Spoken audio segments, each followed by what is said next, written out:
When did you notice you had a problem? I knew I had a problem early on when I would come into the unit still drunk from the previous night. Then I quit telling my colleagues that I needed to waste the medication, and instead of wasting it into the trash, I medicated myself with morphine in order to relieve the stress. I went from using the wasted medication once or twice a year to almost once a week, and that's when I knew it was getting the best of me and I couldn't control it anymore.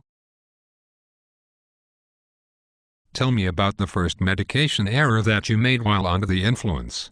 I was working on the unit, and while under the influence I almost gave my patient in one room another patient's medications. Fortunately for me, another nurse observed the error and stopped me from giving it to the patient. Did that make you nervous? Well, at first I was nervous I was going to lose my job if she told the nurse manager, so I asked for a transfer to a sister hospital across town. That hospital was in desperate need of med-surg nurses, so the transfer was a breeze and I thought it would be the perfect chance to restart my life. But as it turned out, I began using morphine again to cope with the stress of having more patients than I had at the previous hospital. At that point, I wished my college would have reported me because I would have been forced to get help. Why didn't you get help on your own? I just couldn't bring myself to declare I had a problem. I knew that if I went to get help and admitted I had a problem, that meant I had put my addiction before my patient's safety, and I wasn't ready to admit that.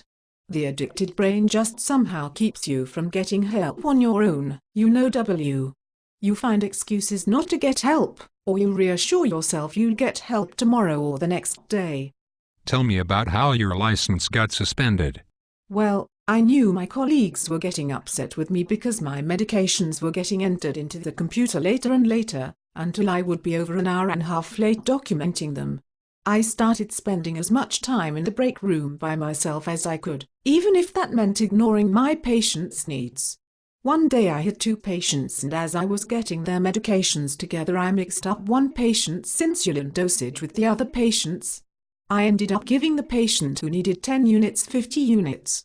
The patient had severe hypoglycemia within 10 to 15 minutes of the administration of the medication. The patient was in a hypoglycemic coma within 30.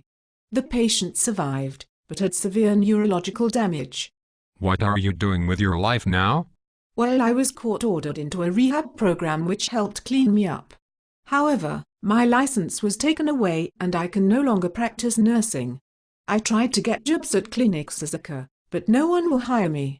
Now I'm working in a high school cafeteria because I can't find a decent job anywhere with my past.